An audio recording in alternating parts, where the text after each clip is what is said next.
Government ఏమంటుందంటే మీరు కొట్టుకు సావండి, మా దేశానికి డబ్బు తెండి అంటుంది. అంటే అక్కడ అర్థం ఏంటంటే దుబాయ్‌లోని లోపల నీకు అన్యాయం జరగదు. మీ దేశం బయటని మీరు ఏదైనా చేసుకోండి. దుబాయ్ దగ్గర డబ్బు వచ్చేసాక అది అక్కడ డబ్బే.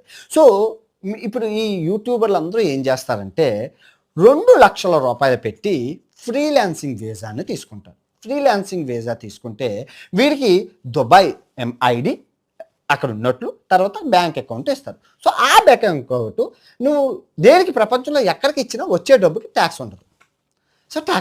సో ప్రపంచంలో అందరూ ఇంత ఈజీగా ఉండడం వల్ల ప్రపంచం అందరూ ఇక్కడ వాడికి దుబాయ్ వాడికి వచ్చే లాభం ఏంటంటే దుబాయ్ వాడికి వచ్చే లాభం ఏం లేదు. ఇప్పుడు హర్ష సాయి వెళ్ళిపోయారు, ఈ ఇమ్రాన్ వెళ్ళిపోయారు, ఈ బయస్ యాదవ్ ఎక్కడికి వెళ్ళిపోయారు? ఫ్లైట్లో వెళ్ళారు. ఫ్లైట్ అయిపోయిన వెంటనే ఎక్కడ దిగారు? కారు అయితే తీసుకున్నారు. మరి కారు డబ్బులు వచ్చినట్లు. కారు అయిపోయిన వెంటనే ఎక్కడికి వెళ్ళారు? హోటల్కి వెళ్ళారు. మరి హోటల్ డబ్బులు వచ్చినట్లు. హోటల్లో అయ్యాక ఎక్కడికి వెళ్ళారు? అన్నం తినడానికి రెస్టారెంట్కి వెళ్ళారు.